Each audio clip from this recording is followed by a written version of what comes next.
Bismillahirrahmanirrahim. Assalamualaikum warahmatullahi wabarakatuh.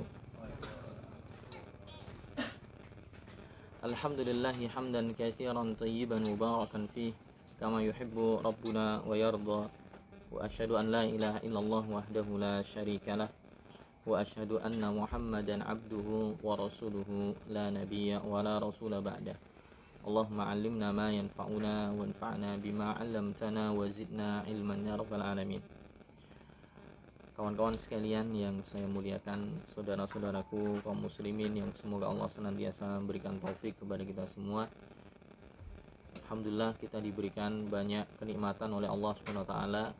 Salah satunya adalah kenikmatan menuntut ilmu agama, di mana menuntut ilmu agama adalah salah satu amalan yang ganjarannya tidak tertandingi dengan ganjaran amal ibadah yang lain.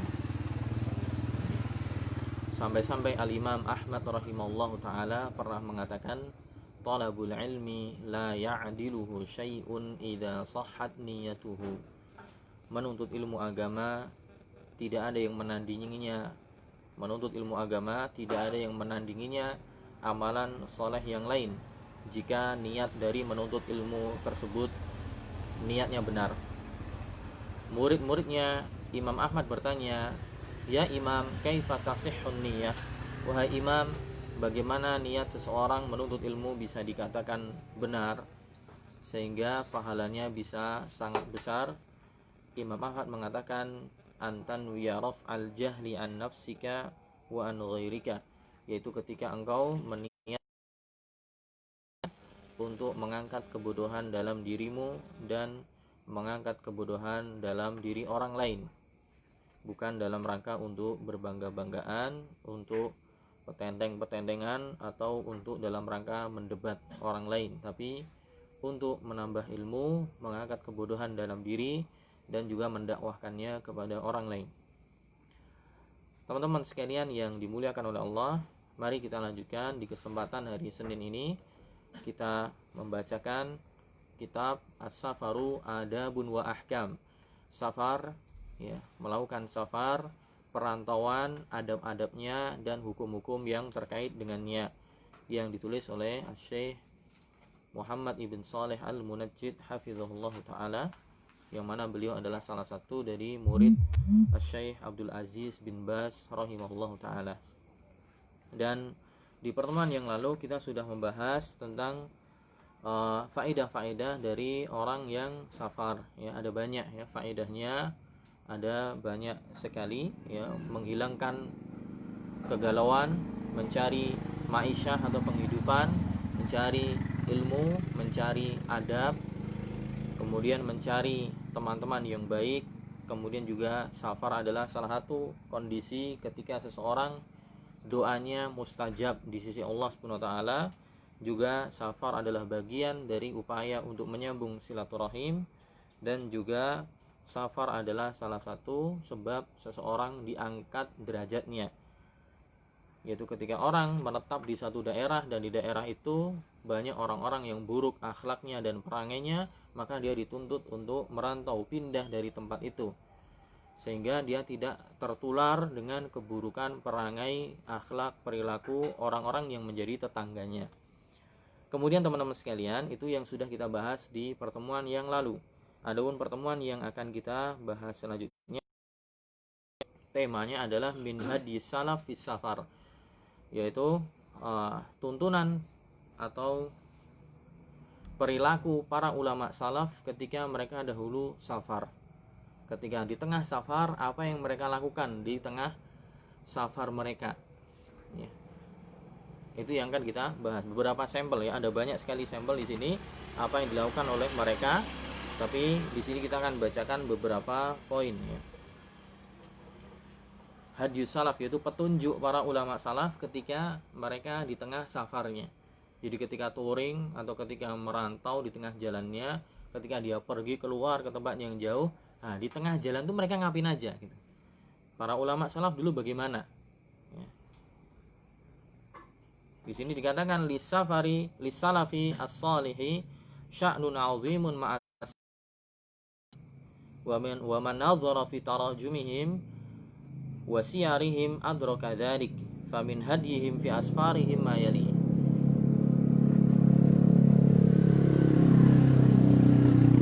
Para ulama salafus saleh mereka punya peranan yang sangat agung dalam tema safar dan perantauan. Barang siapa yang melihat kepada biografi mereka, sirah perjalanan hidup mereka ketika mereka safar, maka kita akan bisa melihat bagaimana kebiasaan mereka ketika safar. Nah, poin yang pertama, kebiasaan para ulama salaf ketika safar, yang pertama adalah al-iktsaru minat ta'ah wal ibadah. Mereka memperbanyak ketaatan dan ibadah dan senantiasa menjaga sholat malam dan bacaan Quran. Yang pertama, petunjuk para ulama salaf, entah itu dari kalangan sahabat ataupun tabi'in, mereka ketika safar apa? Al-iktsaru minat ta'ah. Tetap memperbanyak ketaatan ya, dan senantiasa menjaga sholat malam dan juga bacaan Quran. Ini yang pertama. Berarti ini yang kemudian apa? Bisa kita teladani ya, kita contoh. Jadi kalau kita safar ya, kita melakukan perjalanan, entah pas itu liburan Idul Fitri, Idul Adha atau yang lain, pulang ke rumah mertua atau pulang ke kampung halaman, karena sekarang di Jogja merantau, maka di tengah jalan ya, ketika malam hari sepertiga malam misalnya, Anda ingin sholat lail, silahkan ya. Anda ingin sholat lail, silahkan jaga sholat lail. Itu juga termasuk dari sholat yang dahulu oleh Nabi SAW tidak ditinggalkan walaupun beliau sedang safar. Atau juga tetap membaca Quran, tilawah tetap dilantunkan ya, walaupun mungkin tidak bisa membawa mushaf, bisa dengan aplikasi yang ada dalam Quran atau ketaatan-ketaatan yang lain. Contohnya apa? Ya, contohnya di sini diriwayatkan dari Abdullah bin Abi Mulaikah. Disebutkan dalam kitab Hilyatul Auliya dari Abdullah bin Abi Mulaikah, seorang ya, kalau tidak tabi'in, beliau sahabat junior ya. Beliau mengatakan sepertinya tabi'in ya. Beliau mengatakan sahibtu Ibnu Abbas radhiyallahu anhuma min Makkah ilal Madinah. Abdullah bin Abi Mulaikah mengatakan, saya pernah membersamai Abdullah bin Abbas radhiyallahu anhuma ketika safar dari Mekah menuju Madinah. Fakana idza nazala qama syatral lail. Dahulu Abdullah bin Abbas, kebiasaan beliau ketika singgah ya, ketika singgah di tengah safarnya, beliau qama syatral lail. Beliau melakukan sholat malam di setengah malam terakhir. Ya, mulai setengah malam itu beliau mendirikan sholat lail. Qala fasa'alahu Ayyub kaifa kanat qira'atuhu. Kemudian Abdullah bin Abi Mulaikah ditanya oleh Ayyub, bagaimana bacaan yang dibaca oleh Abdullah bin Umar, oleh Abdullah bin Abbas. Kemudian Abdullah bin Abi Mulaikah menjawab, qara'a wa ja'at sakratul mauti bil haqq. Abdullah bin Abi Mulaikah mengatakan, saya mendengar ya, Ibnu Abbas itu ketika sholat malam sering membaca surat Qaf yang salah satu potongan ayatnya waja'at sakratul mauti bil haqq, dan telah datang sakaratul maut ya, kedatangannya adalah hak, pasti datang kepada setiap orang. Faja'ala yurattilu wa yukthiru fi dzakumun nasyij. Jadi Abdullah ibn Abbas banyak membaca ayat ini. Poinnya adalah apa? Poinnya adalah Abdullah bin Abbas ketika walaupun beliau safar, tetap ketika di malam hari ada kesempatan beliau tetap menghidupkan sholat malam.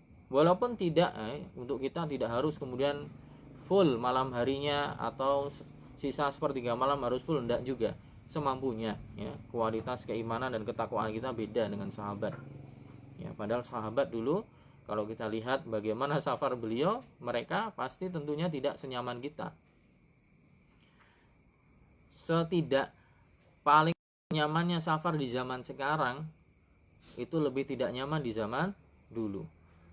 Sekarang bus rata-rata AC gitu kan.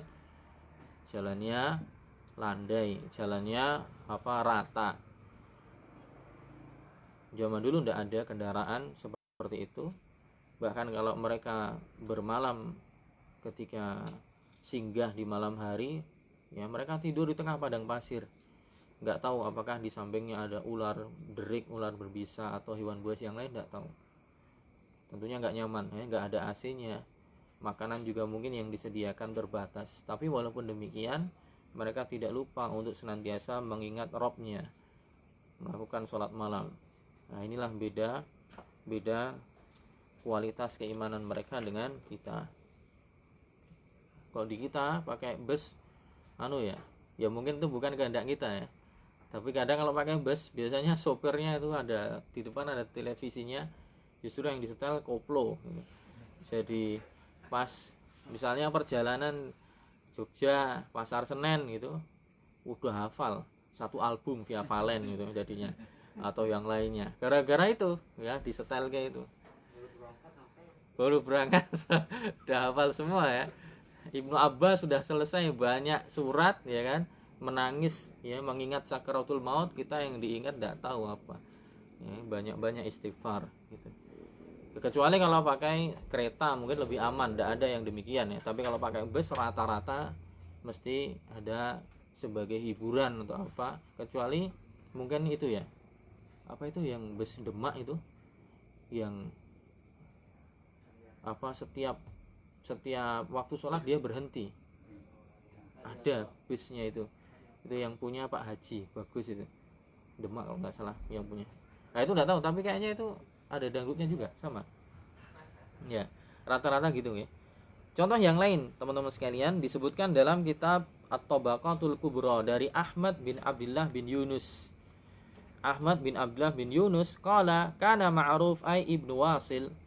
Ada seorang ulama salaf bernama Ma'ruf atau Ibnu Wasil, imamu Masjid Bani Amr bin Sa'ad, imamnya Masjid Bani Amr bin Sa'ad. Wa kana bihi fatakun, padahal beliau ini dikatakan punya bawaan penyakit hernia ya. Tapi apa? Wa kana yakhtimul Qur'ana fis safari wal hadari fi thalathin. Beliau itu ya senantiasa mengkhatamkan Al-Qur'an entah di waktu safar ataupun di waktu hadar, yaitu ketika mukim, itu beliau mengkhatamkannya 3 malam ya, 3 hari ya, 3 hari. Kalau kurang dari itu tidak boleh ya, kurang dari itu tidak diperbolehkan. Paling tidak 3 hari boleh khatam ya.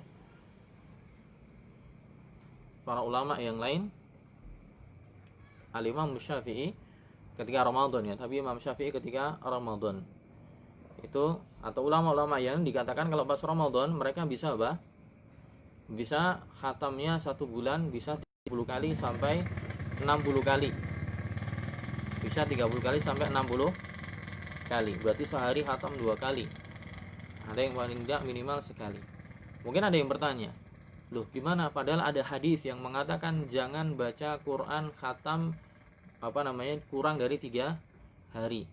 Kurang dari 3 hari. Karena kalau kurang dari 3 hari sudah khatam maka tidak ada yang diresapi. Jawabannya adalah ketika pas Ramadan itu adalah ada fadlul waqt, ada keutamaan waktu. Jadi Ramadan itu syahrul Quran, dan pahala yang didapatkan dari baca Quran di situ dilipat gandakan. Jadi ulama yang membaca Quran kok khatam kurang dari 3 hari pada saat itu, memang maksud utamanya bukan dalam rangka meresapi maknanya, tapi dalam rangka ingin dalam rangka ingin memanfaatkan waktu yang fadilah di situ. Karena di waktu Ramadan memang dijanjikan ganjaran yang lebih besar. Jadi mereka mengejar ganjaran semakin banyak ngafal Qur'annya atau baca Qur'annya.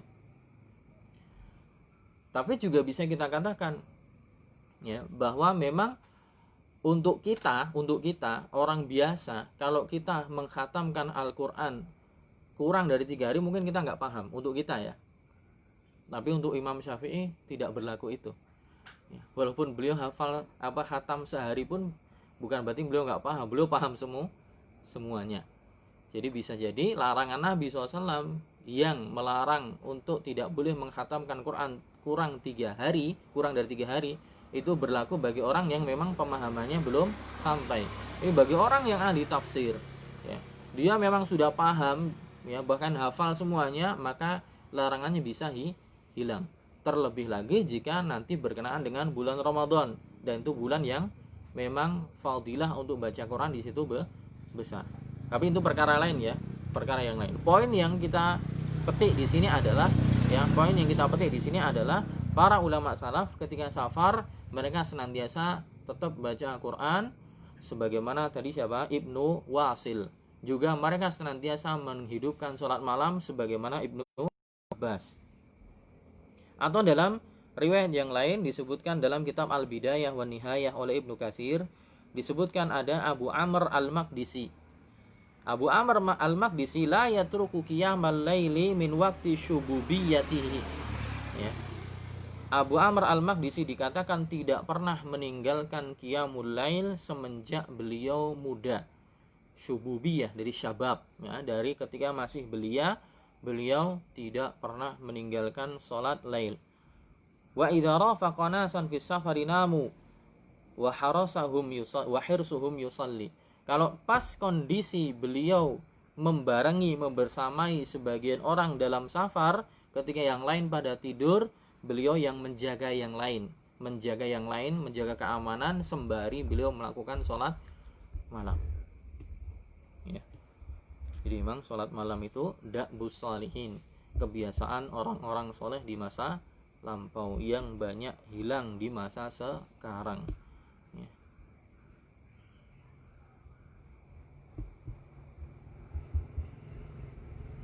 Yaitu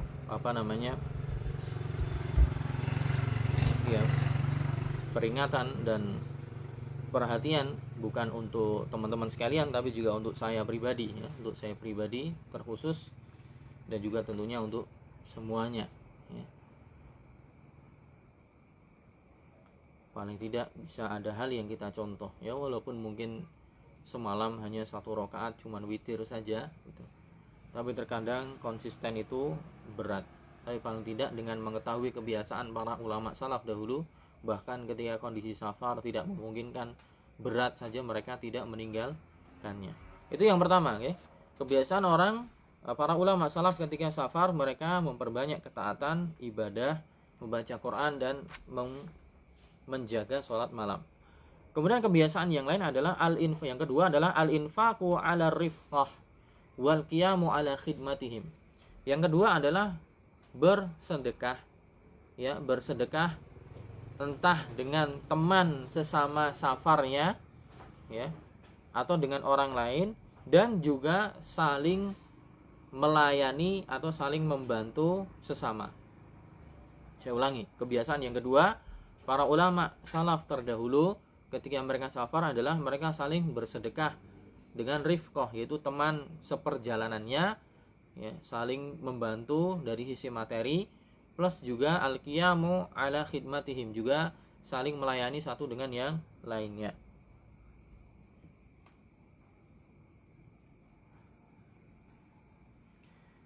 Disebutkan dalam Al-Bidayah wa Nihayah dari Mujahid, dari Imam Mujahid. Mujahid itu tabi'in, ya, muridnya Abdullah bin Abbas. Dikatakan beliau mengkhatamkan tafsir Al-Quran bersama Ibnu Abbas 2 kali, full 30 juz 2 kali. Makanya kalau kita baca buku-buku tafsir klasik, itu ada Ibnu Abbas, nanti juga pasti ada Mujahid, karena dia muridnya langsung Ibnu Abbas, ya, muridnya langsung Abdullah bin Abbas. Dan Abdullah bin Abbas adalah pakarnya ahli tafsir, keponakannya Nabi SAW, sepupunya Nabi SAW. Ketika Nabi SAW wafat, Abdullah bin Abbas umurnya masih sekitar umur SMP, 12 atau 13 tahun. Karena beliau lahir sekitar 3 tahun sebelum Nabi hijrah. 3 tahun sebelum Nabi hijrah. Dan Abdullah bin Abbas ini anaknya cerdas, pintar, Allah berikan taufik. Bahkan Nabi mendoakan khusus untuk Abdullah bin Abbas. Nabi SAW pernah mendoakan, ya, Allahumma faqihhu fid din wa 'allimhu ta'wil. ya Allah pahamkanlah Abdullah bin Abbas dalam perkara agama dan ajarilah dia takwil, yaitu tafsir Al-Quran. Makanya dia termasuk sahabat atau bahkan penghulunya sahabat dalam bidang tafsir selain Abdullah bin Mas'ud, ya, Ali bin Abi Thalib dan yang lainnya. Tapi Abdullah bin Abbas itu penghulunya. Dan dia punya murid namanya Mujahid. Mujahid ini pernah cerita, qala kuntu ashabu ibn Umar radhiyallahu anhuma fi safar. Mujahid ini apa? Berarti tabi'in. Mujahid mengatakan saya pernah menemani Abdullah bin Umar dalam sebuah safar. Berarti senior mana antara Mujahid dengan Abdullah bin Umar? Senior Abdullah bin Umar, ya, karena dia Abdullah bin Umar sahabat.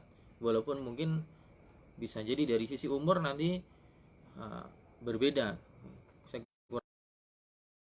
Dari sisi tobakoh tingkatan kehidupannya, ya senior Abdullah bin Umar, karena Abdullah bin Umar ketemu Nabi SAW. Lebih senior dari sisi karena dia sahabat itu pengertiannya apa? Orang yang ketemu dengan Nabi SAW, ya walaupun cuma melihat, ketemu dengan Nabi SAW, kemudian Muslim dia sampai wafat dalam keadaan Islam. Jadi dia Muslim, kemudian ketemu dengan Nabi SAW dan wafat dalam keadaan Islam. Nanti ada istilah yang lain namanya mukhadromun.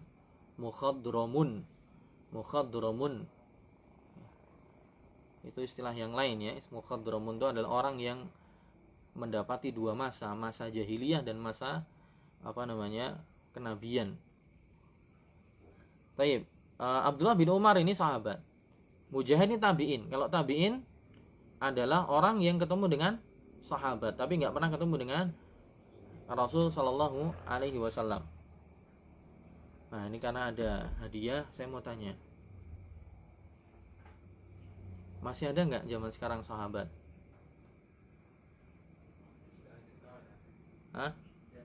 Saya ulangi, pengertian sahabat adalah orang yang pernah ketemu dengan Nabi Shallallahu Alaihi Wasallam. Dia Muslim dan wafat dalam keadaan Islam. Ada nggak zaman sekarang sahabat? Apa mas? Siapa? Nabi Isa alaihi salam. Nabi Isa alaihi salam ketemu dengan Nabi Muhammad enggak? Ketemu enggak? Ketemu. Kapan ketemu? Ketika Isra Mi'raj. Muslim enggak dia nanti beliau? Muslim, karena nanti ketika datang tanda-tanda hari kiamat besar, beliau diturunkan nanti untuk bunuh Dajjal. Beliau sholat di belakang Imam Mahdi. Berarti pakai syariatnya siapa? Nabi Muhammad SAW. Nah, makanya Al-Imam Az-Zahabi rahimahullah ta'ala mengatakan bahwa Nabi Isa ini selain dia Nabi, Rasul, dia juga sahabat yang masih hidup, ya. Karena syarat untuk dikatakan sahabat terpenuhi. Dia pernah ketemu Nabi Muhammad SAW, ya, ketika pas di langit, juga pas ketika di dunia, ketika pas sholat di Baitul Maqdis. Awal mula Isra Mi'raj Nabi SAW dari Mekah ke Masjidil Aqsa, Nabi nggak langsung terbang, sholat dulu 2 rakaat, ya, di Masjidil Aqsa. Di situ kemudian Allah hadirkan seluruh para nabi jadi makmumnya. Bagaimana disebutkan dalam hadis, ya, Sahih Muslim atau Bukhari. Banyak hadis yang menjelaskan hal itu. Kemudian setelahnya ketika Mi'raj, ketika terbang ke langit, Nabi Muhammad SAW ketemu lagi juga dengan Nabi Isa. Dan beliau masih hidup, ya. Nabi Isa bukan seorang yang sudah meninggal. Allah mengatakan wa ma qatalu salabuhu walakin syubbiha lahum. Orang-orang tidak membunuh Isa, tidak mensalib Isa, tapi yang dibunuh dan disalib itu adalah orang yang diserupakan dengan Nabi Isa alaihi salam. Allah juga mengatakan barrafa'ahullahu ilaih, tapi Nabi Isa itu diangkat oleh Allah Subhanahu wa taala di langit, ya. Jadi beliau masih hidup dan nanti akan diturunkan di akhir zaman. Salah satu tugasnya adalah membunuh Dajjal. Makanya Al-Imam Az-Zahabi mengatakan beliau termasuk sahabat. Ya, dapat hadiah. Mas syukur. Oke. Jadi Mujahid di sini membersamai Abdullah bin Umar dalam sebuah safar. Kemudian Mujahid cerita, "Idza aradtu an arkaba masakarikabi." Mujahid cerita, kalau saya pas ingin naik kendaraan saya, Abdullah bin Umar tuh yang sengaja memegangkan apa? Tungganganku. Dipegangin biar enggak goyang. Fa idza raqibtu sawwa alayya thiyabi. Kalau Mujahid sudah naik ke atas punggung tunggangannya, entah onta atau kuda, kemudian Abdullah bin Umar yang merapikan bajunya Mujahid. Kemudian fara'ani marratan ka'anni karihtu dzalik. Abdullah bin Umar kemudian pernah suatu ketika melihat Mujahid kurang senang dengan hal itu. Ketika Mujahid dibantu mau menaiki kendaraannya, kemudian ditatakan barangnya, bajunya dirapikan, Mujahid merasa nggak senang. Kenapa nggak senang? Ini seniornya, sahabat malah yang membantu siapa? Malah yang membantu Mujahid. Harusnya sebaliknya. Mujahid sebagai apa? Sebagai orang yang generasi tabi'in yang bantu Abdullah bin Umar, bukan Abdullah bin Umar yang membantunya. Makanya ya istilahnya misalnya ginilah. Di sini ada Mas Eko naik motor, malah yang nyiapin Ustaz Abdul Aswad misalnya. Naik gitu. Pas sudah naik dirapikan sama beliau. Nah, jadi lama-lama mungkin wajahnya nggak senang, maksudnya nggak senang dalam artian segan gitu. Nah, ketika bilang seperti itu, kemudian Abdullah bin Umar mengatakan, "Ya Mujahid, innaka ladhayyikul khuluq." Wahai Mujahid, sesungguhnya engkau akhlaknya sempit gitu. Tapi tidak tahu ya maksudnya akhlaknya sempit itu bagaimana. Intinya dalam cerita yang lain, kenapa kok Abdullah bin Umar sampai melayani Mujahid yang orangnya lebih senior daripada beliau? Karena Mujahid punya hal ilmu-ilmu yang lain berkenaan dengan entah hadis atau dengan entah tafsir yang Abdullah bin Umar tidak ketahui. Sehingga di situ beliau menganggap dirinya walaupun senior sahabat, tapi beliau belajar kepada tabi'in, mengambil ilmunya. Dari itulah kemudian juga diambil kesimpulan bahwa seseorang ketika mempunyai guru, maka dia memuliakan gurunya. Walaupun bisa jadi gurunya lebih junior dari sisi umur atau dari sisi tobakoh tingkatan generasi. Jadi yang menjadikan seorang naik atau turun derajatnya adalah karena ilmu yang ada yang dibawa oleh yang bersangkutan. Tapi poin di sini adalah ketika safar mereka saling membantu. Kemudian contoh yang lain ya. Hadis riwayat Muslim dari Anas bin Malik. Anas bin Malik radhiyallahu taala anhu mengatakan, "Kharajtu ma'a Jarir ibn Abdullah al-Bajali fi safarin fakana yakhdimuni." Ini juga membantu mengurusi safar teman sesamanya. Diceritakan bahwa Anas bin Malik radhiyallahu taala anhu, beliau mengatakan, "Saya pernah keluar melakukan safar bersama sahabat Jarir bin Abdullah al-Bajali. Fakana yakhdimuni." Nah, Jarir ini justru malah yang membantu ngurusi safar saya, ngurusi safarnya Anas bin Malik. Fakultu lahu, Anas mengatakan, "Wahai Jarir bin Abdullah, la taf'al, jangan melakukan yang demikian, saya enggak enak sama kamu." Ya. Faqala, "Inni qad ra'aitul ansara tasna'u bi Rasulillah SAW syai'an. Alaitu an la ashaba ahadan minhum illa khadimtuhu wa kana Jarir akbar min Anas." Jadi pas mau safar, Jarir bin Bajali bersama Anas bin Malik.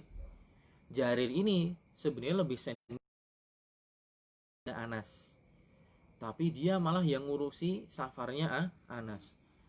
Barang bawaannya ininya dibantuin sama Jarir. Nah, Anas juga sama, merasa nggak enakan. Udahlah, jangan seperti itu, nggak usah dibantu, nggak apa-apa.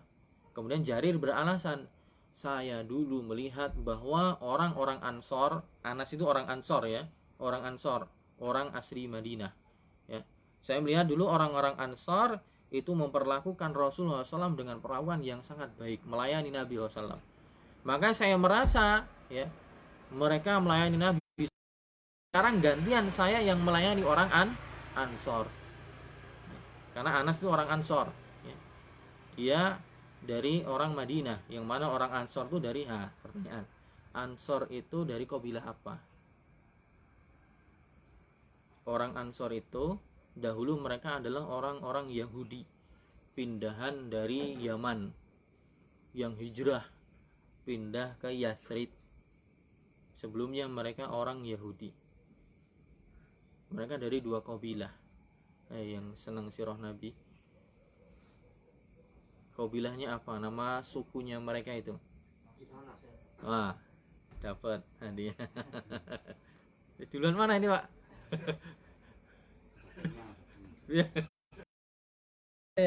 Beliau yang lebih nganu. Oke, kesempatan yang lain. Ya. Dan Khazraj, kabilah Aus dan Khazraj yang nanti kemudian jadi orang Ansor, para penolong Nabi SAW dan orang Quraisy, orang Muhajirin. Nah, di sini dia mengatakan, saya nolong kamu karena kamu dan kaummu orang-orang Ansor dulu melayani Nabi. Gantian saya sekarang melayani Anda sebagai bekas dulu yang melayani Nabi SAW timbal balik. Nah, hadiahnya habis ya. Besok lagi ya. Jarir bin Abdullah Al-Bajali, perawi atau yang mengatakan hadis apa? Terkenal beliau. Hadis beliau terkenal dalam masalah tahlilan. Hadis riwayat Ibnu Majah. Jarir bin Abdullah Al-Bajali ini dia masuk Islam belakangan ya. Nabi sudah mau wafat, dia baru masuk Islam. Ya, hadisnya terkenal. Ya, beliau mengatakan kunna na'uddul ijtima' inda ahlil mayyit wa sun'ihim at-ta'am minan niyahah. Hadisnya Jarir bin Abdullah Al-Bajali. Kalau enggak keliru dikeluarkan oleh Ibnu Majah dan Imam Ahmad. Dia mengatakan kunna na'uddul ijtima', kami dulu menganggap kumpul-kumpul inda ahlil mayyit, kumpul-kumpul di rumah keluarga mayyit, wa sun'ihim at-ta'am, dan kemudian dibuatkan makanan-makanan di situ, kumpul-kumpul makan-makan minan niyahah, termasuk perkara dari niyahah. Niyahah itu adalah meratapi mayit. Ya, tidak boleh, makanya terlarang yang kumpul-kumpul di rumah ahli mayit, disediakan makanan khusus di situ, ya itu dilarang. Taib, itu sekilas saja perkara yang lain. Taib. Jadi kebiasaan para ulama salaf ketika mereka safar, pertama menjaga ibadah, ya kan, menjaga ibadah, ketaatan, baca Quran, bahkan mendirikan sholat lail. Yang kedua adalah mereka saling bantu-membantu, bersedekah, membantu dengan tenaga, membantu perjalanan, ataupun bersedekah dengan harta. Ya, bersedekah dengan harta seperti dalam penyebutan riwayat yang lain dari Sa'id bin Yazid, ketika Thalhah bin Ubaidillah dalam safar, beliau dalam safar dan dalam hadir, yaitu ketika mukim, falam ukhbiru ahadan a'ammu sakha'an ala dirhami wa thawbi wa ta'am min Thalhah. Ya, dikatakan dari Sa'id bin Yazid, beliau mengatakan ketika kondisi safar maupun tidak safar, ya beliau melihat ada orang yang dermawan, yang sangat dermawannya mengeluarkan dirham, menyedekahkan baju, menyedekahkan makanan, itu semua dilakukan oleh Thalhah ibn Ubaidillah. Jadi beliau dalam kondisi safar juga membantu. Taib. Itu yang kedua. Kebiasaan yang ketiga para ulama salaf ketika safar adalah kebiasaan para ulama salaf, ya para sahabat, para tabi'in dan yang setelahnya ketika safar, mereka yang ketiga adalah hifdzul lisan wa sairil jawarih, yaitu menjaga lisan dan anggota badan, ya, menjaga lisan dan anggota badan. Anggota badan maksudnya ya tidak jahil gitu. Tidak jahil. Safar kemudian di tempat tujuan atau di tempat persinggahan negorwit misalnya. Atau safar di tempat persinggahan ngorek-orek kaji, dipilok misalnya. Saya teringat dulu tuh, kalau itu bukan safar ya, bukan safar. Dulu saya pernah ketangkep ngorek-ngorek tembok zaman SMP. Tahu nggak zaman dulu ada geng namanya Timor, temennya Gemak, Gembeng, Timor itu. Nah, saya dulu diajak temen ikut itu Timor, tapi amat melu-melu ngorek-ngorek tembok bar maghrib. Nah, masih oke uang toh. Yang di orang-orang di dekat PUKJ sana. Ternyata ditangkap sama yang punya rumah. Kemudian disidang, nangis. SMP cuma ikut-ikutan, akhirnya terus ya apa namanya istilahnya yang anggotanya lebih senior datang. Itu cerita nggak bagus ya, nggak usah di. Ya nggak boleh ya, seperti safar mampir ngorang-orang nebangi pohon atau apa, meninggalkan apa namanya bekas, apalagi kesyirikan. Ini banyak terjadi. Nah, bagi yang sering apa mantengin vlognya Alman Mulyana terakhir, beliau ketika apa namanya melihat apa masjid di Taif ya, itu kelakuannya orang-orang Indonesia ya, masjid di Taif, masjid peninggalan, masjid lama. Bahkan juga kalau kita lihat pas misalnya ada yang diberi rezeki umroh kemudian bisa ke itu Uhud, Gunung Uhud, Jabal Rahmah, bukan Gunung Uhud ya, Jabal Rahmah, tempat wukuf di Arafah, itu banyak tulisan-tulisan ya, tulisan-tulisan di apa namanya di batu-batu itu, misalnya wagimin waginah, ani, kemudian an, dengan keyakinan bahwa ketika namanya ditulis di situ maka nanti akan kekal hubungan mereka selama-lamanya, tidak bisa, tidak cerai. Ini perbuatan syirik. Nah, ini tidak boleh. Mereka kan safar tuh, safar ke Mekah, safar ke Madinah untuk melaksanakan umroh atau ziarah ketika bertamasya ketika di Taif dan atau di tempat-tempat yang lain ya. Teman-teman yang lain, tidak hanya ini permisalan saja. Permisalan realita yang terjadi itu yang diliput oleh Mas Alman Mulyana ini, yang videonya viral, banyak meliput apa tempat-tempat bersejarah ataupun tempat ibadah di Saudi Arabia. Kemarin saya terakhir lihat ada masjid di Taif, beberapa peninggalan itu ditulis-tulis, dicoret-coret, dan semuanya bahasa Indonesia, mayoritas orang Indonesia yang nulis ya. Iya, fulana ini dikasih tanda cinta gini. Ya itu keyakinannya adalah menganggap ketika namanya ditulis ya, maka itu akan menjadi sebab kelanggengan hubungan mereka. Ini maksiat, tidak boleh ya, padahal masjid ya. Kalau di tempat-tempat yang lain biasanya pakai itu, pakai gembok ya kan. Nah, apa namanya jembatan atau apa, kemudian beli gembok, digembok, katanya gembok ini apa namanya mengikat hubungan antara keduanya. Ini yang sebenarnya apa, syirik ya, menyandarkan sesuatu yang tidak dijelaskan dalam perkara syar'i ya, menjadi sebab kelanggengan atau apa namanya kelanggengan hubungan seseorang, mendatangkan manfaat ya, atau menangkal mudarat kan. Juga menjaga lisan. Kalau tadi menjaga anggota badan ya, tidak jahil dan seterusnya, juga menjaga anggota badan. Contohnya apa? Di sini disebutkan oleh para ulama dalam kitab Al-Bidayah wa Nihayah. Disebutkan oleh Ibnu Katsir, qala ba'du ashabi Ali, berkata sebagian ashab dari Ali bin Sahnun, sahibtuhu fi safari wal hadari fama a'lamu annal malaikah katabat alaihi khati'atan. Teman-temannya, murid-muridnya Ali bin Sahnun mengatakan, saya kurang paham ya, Ali bin Sahnun di sini apakah beliau tabi'in ataukah tabi'ut tabi'in. Tapi secara global di sini disebutkan beliau bagian dari ulama salaf, orang-orang yang berada di generasi, kemungkinan di generasi sahabat atau setelahnya.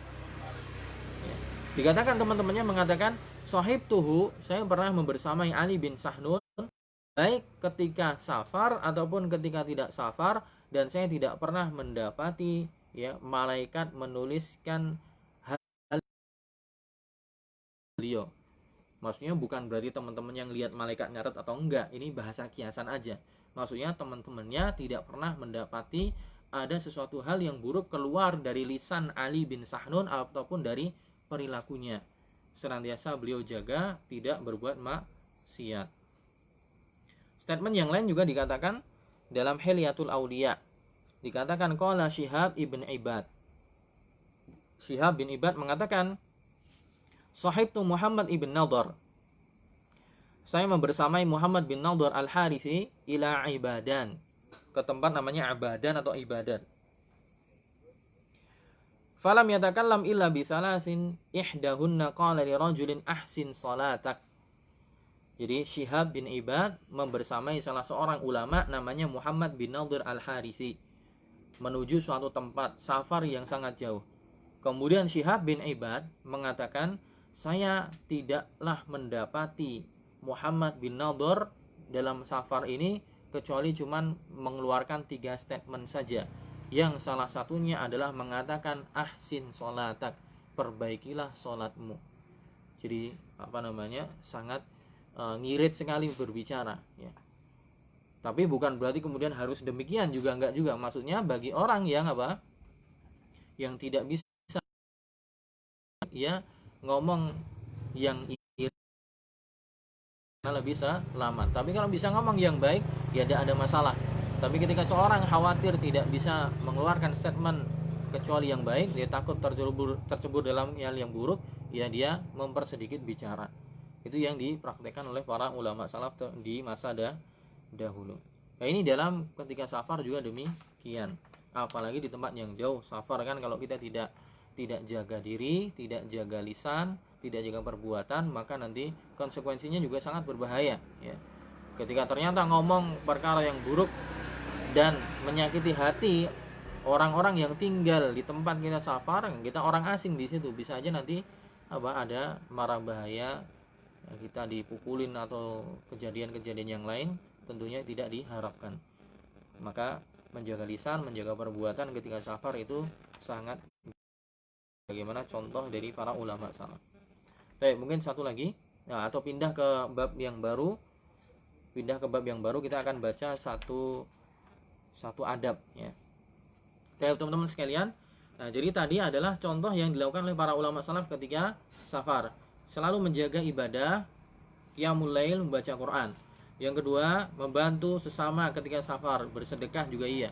Yang ketiga adalah menjaga lisan dan menjaga perbuatan. Itu 3 hal yang kita harus contoh, kita harus memegang, meneladaninya, ya.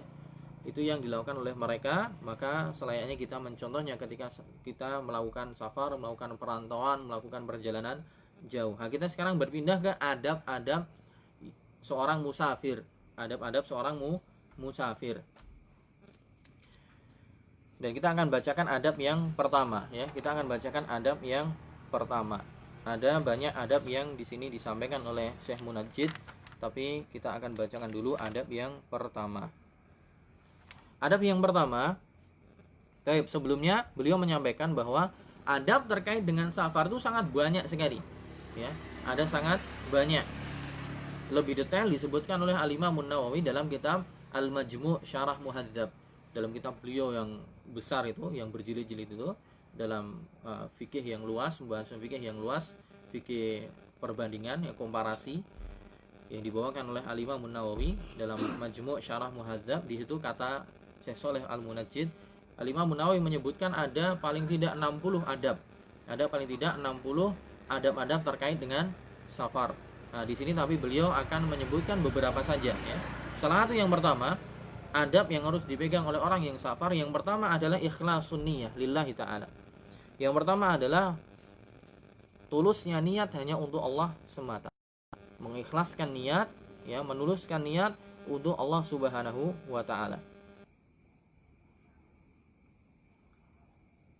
Bagaimana penjelasannya? Wadzalika bi an yanwiya taqarruba ila Allah ta'ala fi jami' ahwalihi. Yaitu seseorang yang safar, seseorang yang merantau, sedari awal dia akan, ya, menginjakkan kakinya ke tanah yang lain. Sedari awal dia akan keluar dari tempat tinggalnya, dia meniatkan hal tersebut sebagai bentuk taqarrub, sebagai bentuk untuk amalan yang menjadi sebab dia bisa mendekatkan diri kepada Allah Subhanahu wa ta'ala. Jadi perkataan yang dia keluarkan, statement yang dia keluarkan, perbuatan yang dia lakukan, kemudian sedekah, nafkah yang dia keluarkan, itu semua diniatkan untuk beribadah kepada Allah. Sehingga safarnya bisa menambah kebaikan, catatan kebaikan yang ada dalam dirinya. Safarnya bisa menjadi sebab dosa-dosanya dihapuskan. Safarnya menjadi sebab derajat dia di hadapan Allah bisa diangkat.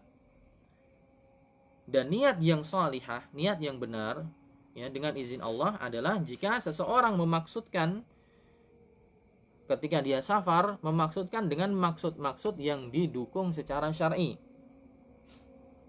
Wa kullama kana al-insanu aktsar istihdaran lin niyatil muta'addidah kana ajruhu azam. Bagaimana seseorang bisa mendapatkan ganjaran ketika safar? Dia harus senantiasa menghadirkan niat. Niatnya untuk apa? Yang di sini dikasih contoh. Ya. Dan orang-orang nanti akan berbeda-beda tingkat ganjaran dan pahalanya. Perbedaan tingkat ganjaran dan pahala seorang ketika safar itu berkaitan dengan sebisa apakah dia menghadirkan niat dalam safar. Dia bisa menghadirkan niat dalam safarnya dan ketulusannya semakin banyak. Tapi kalau dia cuman kebiasaan saja, jadi melakukan amalan itu cuman sekedar tuntutan kebiasaan tanpa disertai niat di situ, maka juga ganjarannya juga akan semakin kecil. Nah, contohnya gimana? Fayan wisilatul arham. Jadi ketika dia safar, niatnya itu bermacam-macam. Pertama, dia ketika keluar nanti berniat untuk silaturahim. Yang kedua, berniat untuk thalabul ilmi.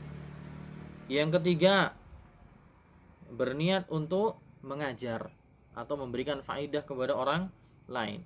Yang keempat, berniat untuk berdakwah. Yang kelima, berniat untuk tafakur,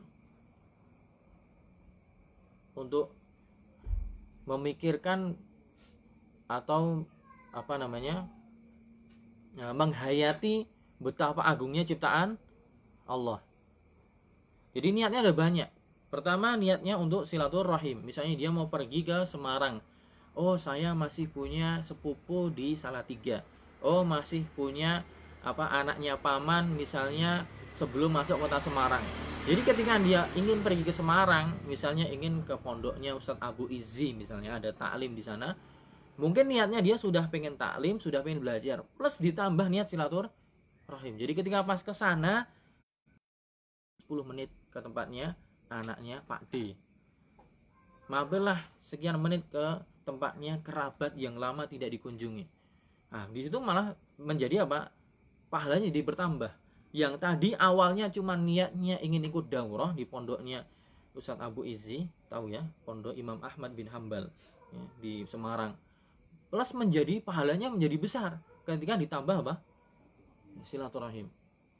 Juga ditambah dakwah kepada Allah Subhanahu wa taala. Saya berniat ketika saya safar itu saya juga pengen dakwah. Yaitu ketika jenengan safar, teman-temannya orang umum biasa, jenengan tetap tetap konsekuen dan tetap istiqomah. Pokoknya nanti pas masuk waktu sholat saya sholat. Walaupun tidak dengan lisan tapi dakwahnya dengan perbuatan. Agar apa? Agar teman di samping tahu bahwa walaupun safar sholat tidak gugur.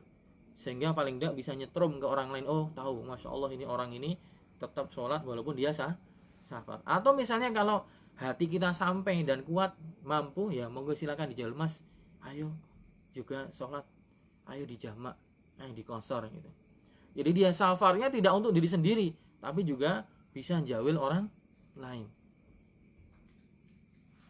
Pernah nggak seperti itu, ngajak, ayo Mas sholat dulu gitu. Saya dulu ketika pas di di daerah Karawang ya, daerah Karawang, ketika dulu masih di Jakarta, masih setiap pekan ngajar setiap pekan ketika kuliah di Jakarta, akhir pekan ngajar di Subang. Ketika pas pulang dari Subang, kemudian naik kereta api, naik kereta dari Purwakarta, nanti turun di Pasar Senen, kereta bukan KRL, bukan kayak kereta biasa kereta biasa tapi bukan kereta listrik, ekonomi lah gitu.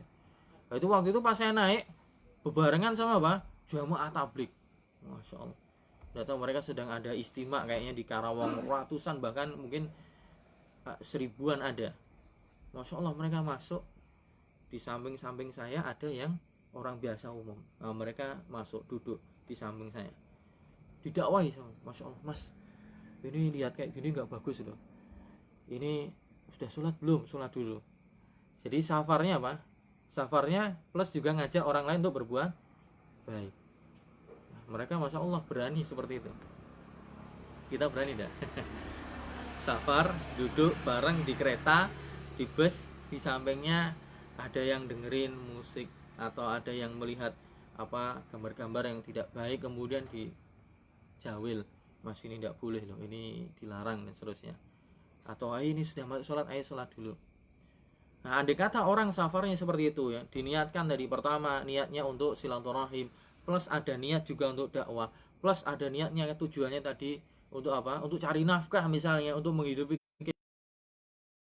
atau plus juga di sana niatnya saya safar ke sana, saya cari nafkah plus juga cari kajian untuk taklim, nambah ilmu ya. Plus juga saya safar ke sana, saya nanti akan lewat pedesaan, akan lewat pegunungan, akan lewat ya pinggiran pantai yang dengannya saya bisa melihat betapa agungnya Allah Subhanahu, betapa ini semua menjadikan saya begitu kecil, Allah Maha Agung menciptakan ini semua untuk tafakur. Maka semakin banyak kita menghadirkan niat dalam safar kita, itu semua akan semakin memperbanyak pundi-pundi amal soleh yang diraih ketika safar. Nah, ini semua apa? Dibutuhkan apa? Istihdharun niyah. Dibutuhkan untuk senantiasa menghadirkan niat. Atau ditambah niat-niat yang lain ya. Ketika pas safar ditambah, nanti saya juga punya uang 100.000, nanti saya berikan nasi bungkus 10 ribuan, sehingga nanti pas saya safar saya juga berniat kalau ada para tukang becak yang belum makan saya kasih. Nah, plus tambah lagi tuh pahalanya. Nah, di sini tinggal pinter-pinter seorang muslim ketika safar, semakin banyak niat yang dia apa? Semakin banyak yang niat yang dia cantumkan dalam hatinya, semakin besar pahalanya. Gimana misalnya kalau ternyata apa yang dia niatkan tidak terrealisasi? Nanti terlihat, nanti ada pembahasan sendiri. Minimal tapi apa? Minimal dia dapat pahala nih niat. Minimal dia dapat pahala nih niat. Sebagaimana disebutkan dalam hadis Tirmidzi, ada seorang sahabat yang melihat ada sahabat-sahabat yang lain Allah berikan materi ya, Allah berikan materi, kemudian dengan materi itu, harta itu mereka bisa bersedekah, bisa beramal soleh. Kemudian ada seorang sahabat yang bergumam, ya Allah, kalau saya punya harta, laukana indi atau laukana limalun ya, mithlu mali fulan la amaltuhu mithlu amali fulan. Ya Allah, kalau saya punya harta seperti hartanya si fulan yang dengannya dia bisa bersedekah, beramal soleh, maka niscaya akan beramal seperti apa yang dia amalkan. Kemudian Nabi mengatakan, Nabi bersabda, fahuwa biniyatihi fa ajruhu masawa. Nabi mengatakan, maka orang ini mendapatkan niatnya, ganjaran dia dengan orang tadi sama dari sisi ganjaran niat. Jadi minimal dengan niat saja sudah dapat ganjaran. Nah, ini adab yang pertama teman-teman sekalian, ketika kita safar, plus perbanyak menghadirkan niat-niat yang baik, positif, itu sudah akan mendapatkan tambahan pahala bagi kita. Bisa terrealisasi maka pahala kita, pahala niat plus pahala amal. Misalnya tidak terrealisasi maka minimal ada ganjaran niat yang tercatat. Itu mungkin adab yang pertama tentang safar. Insya Allah yang selanjutnya kita akan baca adab yang lain, yaitu bertaubat, istikharah, istisyarah, kemudian dan sebagainya. Mencari nafkah yang halal, ya, mencari wasilah untuk safar dan yang lainnya. Insya Allah pada kesempatan kali ini kita baru mengambil adab yang pertama, yaitu sebelum safar menghadirkan niat yang baik, niat yang soleh, kemudian memperbanyak niatnya yang baik sehingga amalan kita semakin bertambah ganjarannya. Begitu saja kesempatan pada malam hari ini. Semoga ada manfaat dan faedah yang bisa kita petik. Kita cukupkan sekian. Subhanakallahumma bihamdika asyhadu an la ilaha illa anta astaghfiruka wa atubu ilaik. Assalamualaikum warahmatullahi wabarakatuh.